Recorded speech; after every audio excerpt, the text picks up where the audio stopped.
गुरु रविदास जी, जिन्हें संत रविदास और रैदास के नाम से भी जाना जाता है, 15वीं से 16वीं शताब्दी के एक महान संत, कवि, दार्शनिक और समाज सुधारक थे। उनका जन्म काशी, वर्तमान वाराणसी के पास सीर गोवर्धनपुर गांव में हुआ था। उनका जन्म एक ऐसे समय में हुआ था जब समाज में जाति-पाति का भेदभाव चरम पर था और निचली जातियों को बहुत उत्पीड़न सहना पड़ता था। प्रारंभिक जीवन और साधना। रविदास जी का जन्म एक चर्मकार परिवार में हुआ था। अपने बचपन से ही वे बहुत ही शांत, दयालु और धर्मपरायण स्वभाव के थे। वे अपने पैतृक व्यवसाय में लगे रहते हुए भी अपना अधिकतर समय आध्यात्मिक चिंतन और भजन कीर्तन में बिताते थे। उनका मन हमेशा ईश्वर भक्ति में लीन रहता था।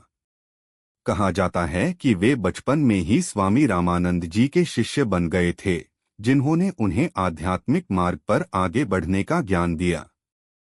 रविदास जी ने जातिवाद और सामाजिक असमानता के खिलाफ अपनी वाणी से क्रांति लाई। दर्शन और शिक्षाएं।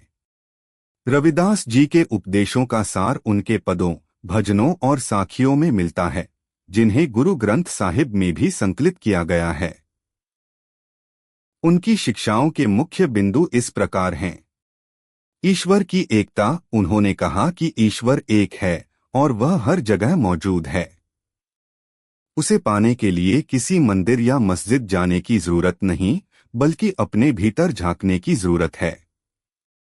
जाति-पाति का विरोध। उन्होंने जातिवाद का कड़ा विरोध किया और कहा कि कोई भी व्यक्ति जन्म से महान नहीं होता, बल्कि अपने कर्मों से महान बनता है।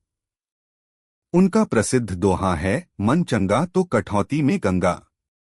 आत्मशुद्धि पर बल। उन्होंने बाहरी कर्मकांडों जैसे तीर्थयात्रा, उपवास और पूजा पाठ की बजाय मन की शुद्धता और हृदय की पवित्रता पर जोर दिया।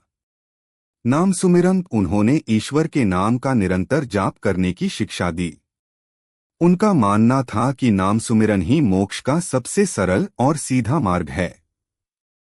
योगदान और प्रभाव। रविदास जी ने अपनी सरल और प्रभावशाली भाषा में जो शिक्षाएं दी, उन्होंने उस समय के समाज में एक बड़ा बदलाव लाया। उनके अनुयायियों में सभी धर्म और जाति के लोग शामिल थे, जिनमें राजा और रानी भी थे। मीराबाई जैसी महान संत कवयित्री उनकी शिष्या थीं। आज भी रविदास जी के उपदेश समाज में समानता, प्रेम और भाईचारे का संदेश देते हैं। वे न केवल एक महान संत थे, बल्कि एक ऐसे समाज सुधारक थे जिन्होंने अपनी वाणी से लाखों लोगों के जीवन में आशा की किरण जगाई।